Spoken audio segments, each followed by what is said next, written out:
Hi there, and welcome to the very final installment, the thrilling conclusion, as they say, of the podcast of Anda's Game, the short story that I wrote and published on Salon and was subsequently reprinted in Michael Chabon's Year's Best Science Fiction, or Best American Short Stories, rather, and is read aloud for you today by Alice Taylor of the Wonderland blog, former competitive gamer who's now a media executive who writes a lot about games and is just the perfect person to record this. Her blog is also my favorite source of information about the games industry. This is the final installment, and when it's run out, I will come back with another story in podcast form, and that story is going to be Human Readable, a story that appeared in the anthology Future Washingtons.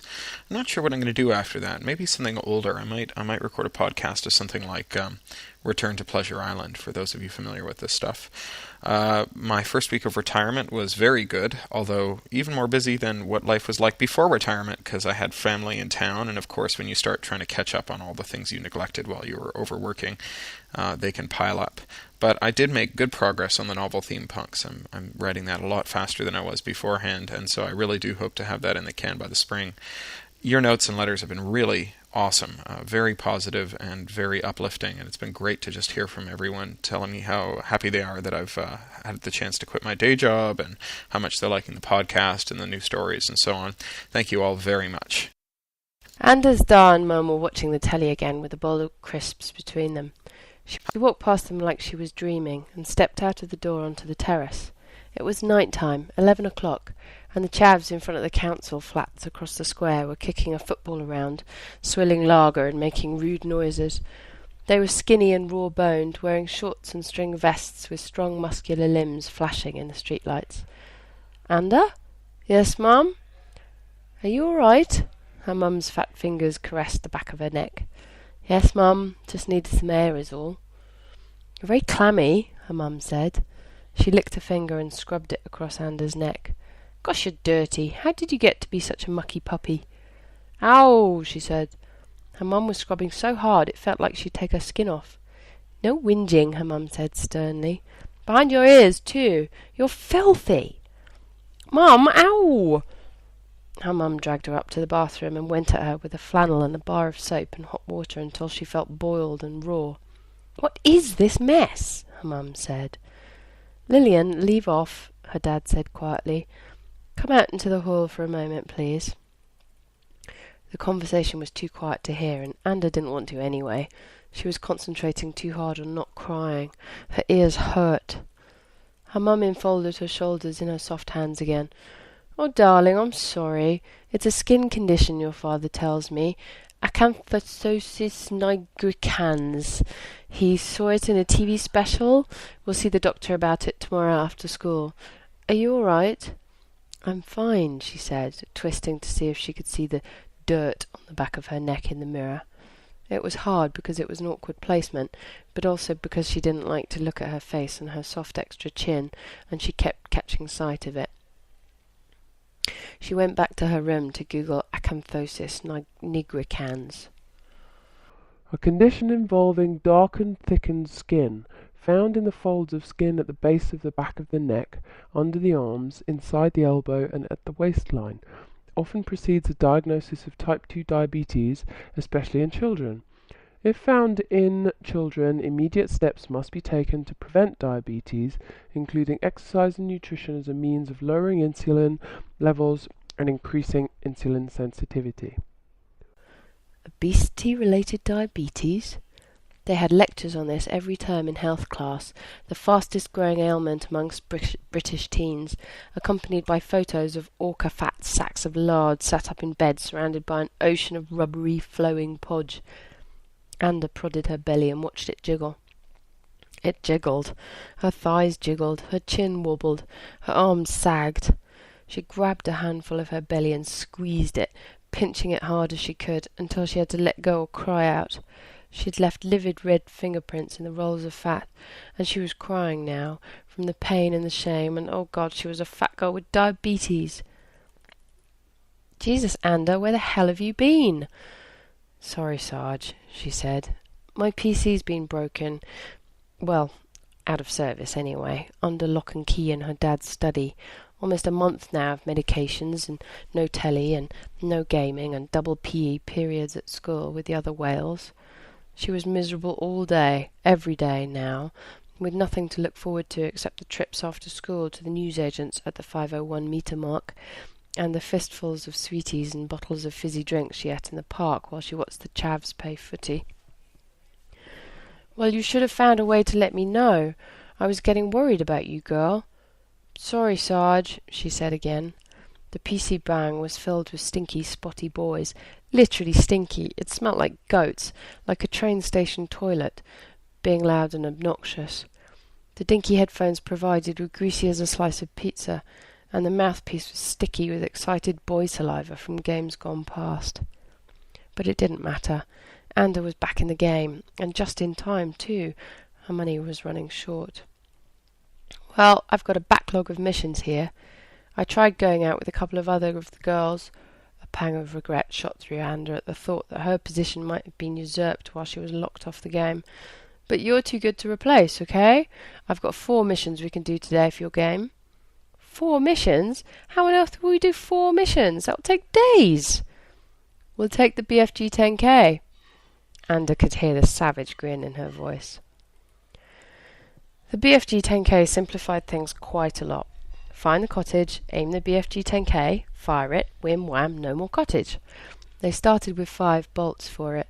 One BFG 10K bolt was made up of 20 regular BFG bolts, each costing a small fortune in gold, and used them all up on the first 3 targets. After returning it to the armory and grabbing a couple of BFGs, amazing how puny the BFG seemed after just a couple of hours campaigning with a really big gun, they set out for number 4. "I met a guy after the last campaign," Anda said. "One of the noobs in the cottage. He said he was a union organizer." "Oh, you met Raymond, huh? You knew about him?" "Yeah, I met him too. He's been turning up everywhere. What a creep." "So you knew about the noobs in the cottages?" Well, yeah. I figured it out mostly on my own, and then Raymond told me a little more." "And you're fine with depriving little kids of their wages?" "Anda," Lucy said, her voice brittle. "You like gaming, right? It's important to you?" "Yeah, of course it is." "How important? Is it something you do for fun, just a hobby you waste a little time on?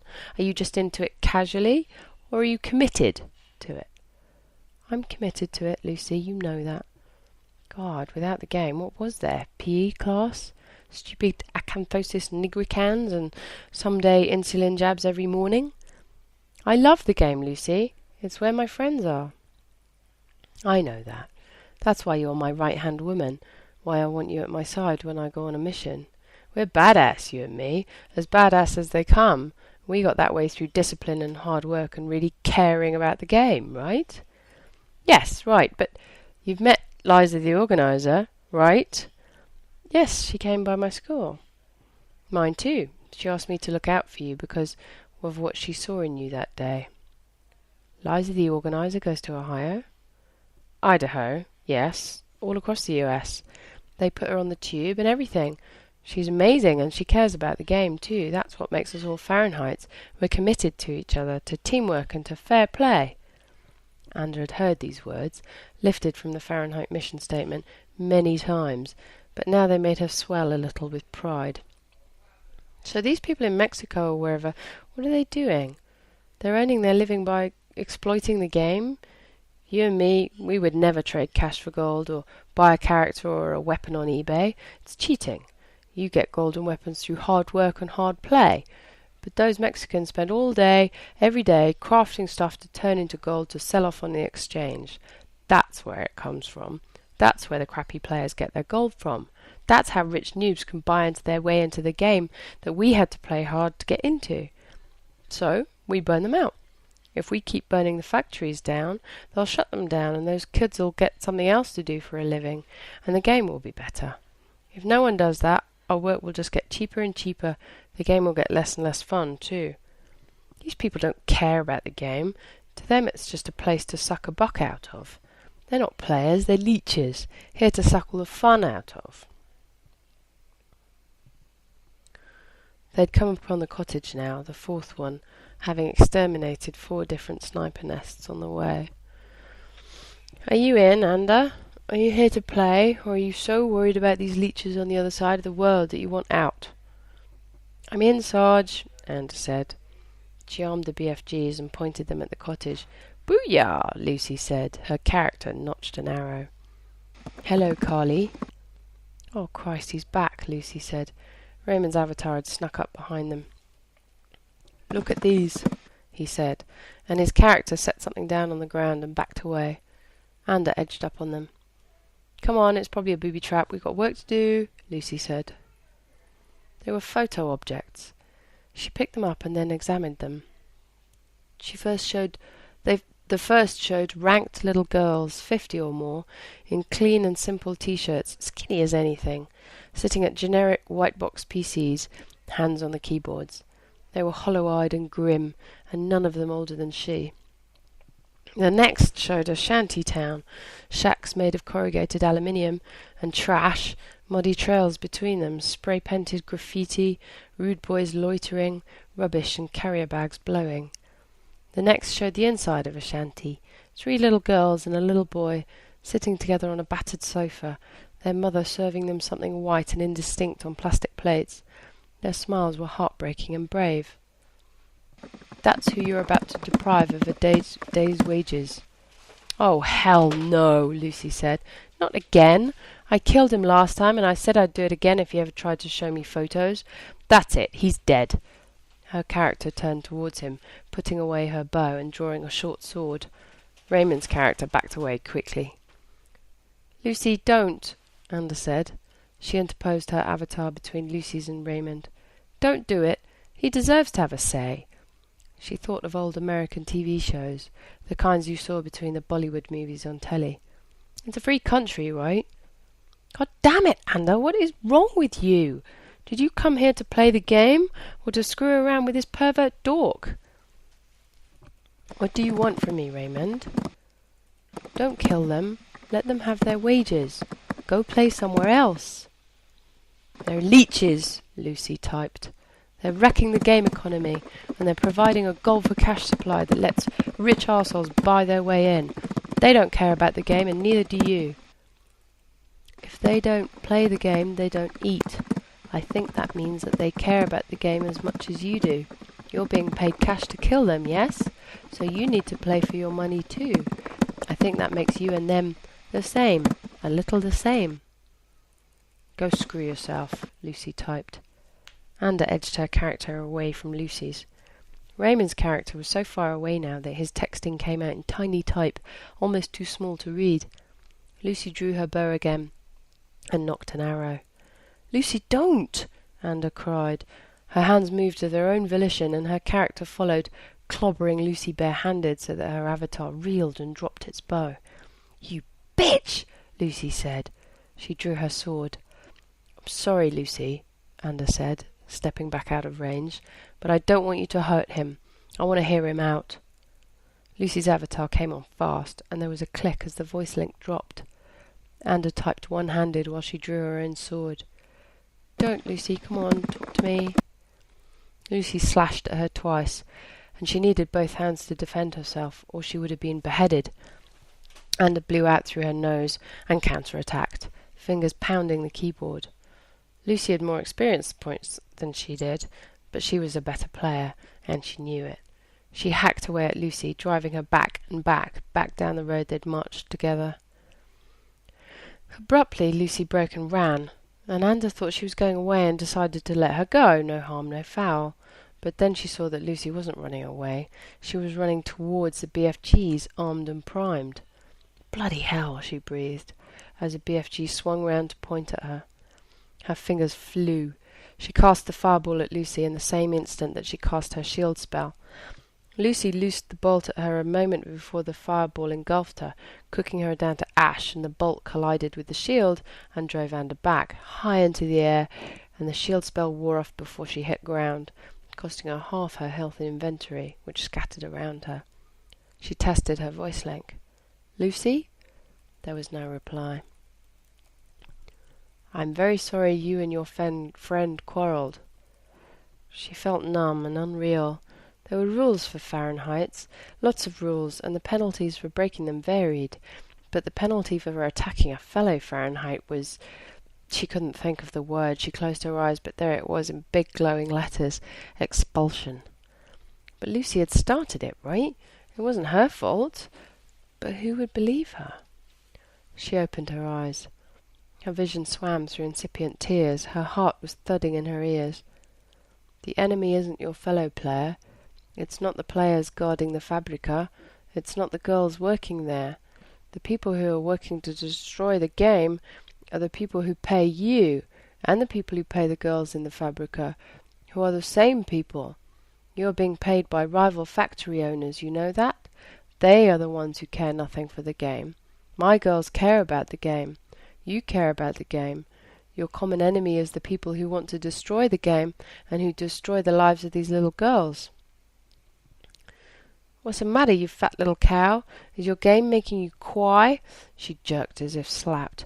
The chav who was speaking to her hadn't been in the bang when she arrived, and he had mean, close-set eyes and a football jersey, and though he wasn't any older than she, he looked mean and angry, and his smile was sadistic and crazy.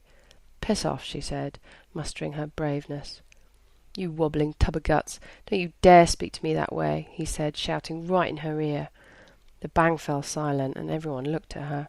The Pakistani who ran the bang was on his phone, no doubt calling the coppers, and that meant that her parents would discover where she'd been, and then... I'm talking to you, girl, he said. You disgusting lump of suet. Christ, it makes me want to puke looking at you. You ever had a boyfriend? How'd he shag you? Did he roll you in flour and look for the wet spot? She reeled back, then stood.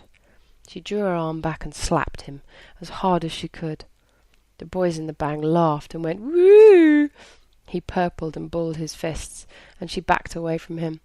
The imprint of her fingers stood out on his cheek.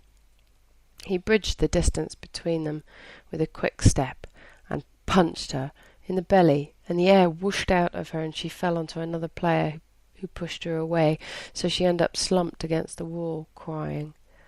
The mean boy was there, right in front of her, and she could smell the chilli crisps on his breath. You disgusting whore, he began, and she kneed him square in the nadgers, hard as she could, and he screamed like a little girl and fell backwards. She picked up her school bag and ran for the door, her chest heaving, her face streaked with tears. Anda, dear, there's a phone call for you. Her eyes stung. She'd been lying in her darkened bedroom for hours now, snuffling and trying not to cry, trying not to look at the empty desk where her PC used to live. Her dad's voice was soft and caring, but after the silence of her room it sounded like a rusting hinge. Anda? She opened her eyes. He was holding a cordless phone, silhouetted against the open doorway. Who is it? Someone from your game, I think, he said. He handed her the phone. Hello? Hello, chicken. It had been a year since she had heard that voice, but she recognized it instantly. Liza? Yes.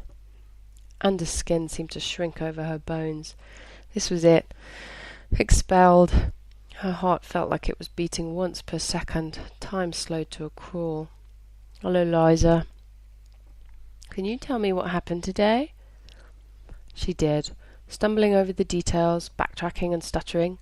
She couldn't remember exactly. Did Lucy move on Raymond, and Anda asked her to stop, and then Lucy attacked her? Had Anda attacked Lucy first? It was all a jumble. She should have saved a screen movie and taken it with her, but she couldn't have taken anything with her. She'd run out. I see. Well, it sounds like you've gotten yourself into quite a pile of poo, haven't you, my girl? I guess so, Anda said. Then, because she knew that she was as good as expelled, she said, I don't think it's right to kill them, those girls, all right? Ah, Liza said. Well, funny you should mention that. I happen to agree. Those girls need our help more than any girls anywhere in the game. The Fahrenheit's strength is that we're cooperative. It's another way that we're better than the boys. We care. I'm proud that you took a stand when you did. Glad I found out about this business. You're not going to expel me? No, chicken, I'm not going to expel you. I think you did the right thing. That meant that Lucy would be expelled. Fahrenheit had killed Fahrenheit. Something had to be done. The rules had to be enforced. Anda swallowed hard. If you expel Lucy, I'll quit, she said quickly before she lost her nerve. Liza laughed. "Oh, chicken, you're a brave thing, aren't you? No one's being expelled, fear not. But I want to talk to this Raymond of yours." Anda came home from remedial hockey, sweaty and exhausted, but not as exhausted as the last time, nor the time before that. She could run the whole length of the pitch twice now without collapsing. When she'd started out, she could barely make it halfway without having to stop and hold her sides, needing her loathsome podge to make it stop aching. Now there was noticeably less podge, and she found that with the ability to run the pitch came the freedom to actually pay attention to the game, to aim her shots, to build up a degree of accuracy that was nearly as satisfying as being really good in-game. Her dad knocked at the door of her bedroom after she'd showered and changed. "How's my girl?" "Revising," she said, and hefted her maths book at him. "Did you have a fun afternoon on the pitch?" "You mean, did I get my head trod on?" "Did it?" "Yes," she said, "but I did more treading than getting trodden on." The other girls were really fat, and they didn't have a lot of team skills. Andra had been to war. She knew how to depend on someone, and how to be depended upon. "That's my girl." He pretended to inspect the paintwork around the light switch. "Been on the scales this week?" She had, of course. The school nutritionist saw to that, a morning humiliation undertaken in full sight of all the other fatties. "Yes, Dad." "And?" "I've lost a stone," she said. A little more than a stone, actually. She'd been able to fit into last year's jeans the other day. She hadn't been to the sweets shop in a month. When she thought about sweets, it made her think of the little girls in the sweatshop. Sweatshop, sweet shop. The sweet shop man sold his wares close to the school because little girls who didn't know better would be tempted by them. No one forced them, but they were kids, and grown-ups were supposed to look out for kids. Her dad beamed at her. "I've lost 3 pounds myself," he said, holding his tongue. "I've been trying to follow your diet, you know." "I know, Da," she said. It embarrassed her to discuss it with him. The kids in the sweatshops were being exploited by grown-ups too. It was why their situation was so impossible. The adults who were supposed to be taking care of them were exploiting them. "Well, I just wanted to say that I'm proud of you. We both are, your mum and me. And I wanted to let you know that I'll be moving your PC back into your room tomorrow. You've earned it." Anda blushed pink. She hadn't really expected this. Her fingers twitched over a phantom game controller. "Oh, Da," she said. He held up his hand. "It's all right, girl. We're just proud of you." She didn't touch the PC the first day, nor the second. The kids in the game, she didn't know what to do about them. On the third day, after hockey, she showered and changed, and sat down and slipped the headset on. "Hello, Anda." "Hi, Sarge." Lucy had known the minute she entered the game, which meant that she was still on Lucy's buddy list. Well, that was a hopeful sign. "You don't have to call me that. We're the same rank now, after all." Anda pulled down a menu and confirmed it. She'd been promoted to sergeant during her absence. She smiled. "Gosh," she said. "Yeah, well, you earned it," Lucy said. "I've been talking to Raymond a lot about the working conditions in the factory, and, well..." She broke off. "I'm sorry, Anda." "Me too, Lucy." "You don't have anything to be sorry about," she said. They went adventuring, running some of the game's standard missions together. It was fun, but after the kind of campaigning they'd done before, it was also kind of pale and flat. "It's horrible, I know," Anda said, "but I miss it." "Oh, thank God," Lucy said. "I thought I was the only one. It was fun, wasn't it? Big fights, big stakes." "Well, pooh," Anda said. "I don't want to be bored for the rest of my life. What are we going to do?" "I was hoping you knew." She thought about it. The part she'd loved had been going up against the grown-ups who were not playing the game but gaming it, breaking it for money. They'd been worthy adversaries, and there was no guilt in beating them either. "We'll ask Raymond how we can help," she said. "I want them to walk out, to go on strike," he said. "It's the only way to get results. Band together and withdraw your labour." Raymond's voice had a thick Mexican accent that took some getting used to, but his English was very good, better, in fact, than Lucy's. "Walk out in-game?" Lucy said. "No," Raymond said. "That wouldn't be very effective. I want them to walk out in Ciudad Juarez and Tijuana. I'll call the press in. We'll make a big deal out of it.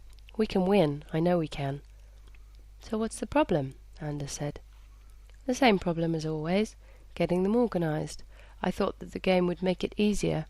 We've been trying to get these girls organised for years, in the sewing shops and the toy factories, but they lock the doors and keep us out, and the girls go home, and their parents won't let us talk to them. But in the game, I thought I'd be able to reach them. But the bosses keep you away. I keep getting killed. I've been practicing my sword fighting, but it's so hard.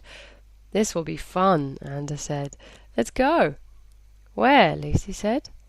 To an in-game factory. We're your new bodyguards. The bosses hired some pretty mean mercs, Anders knew. She'd been one.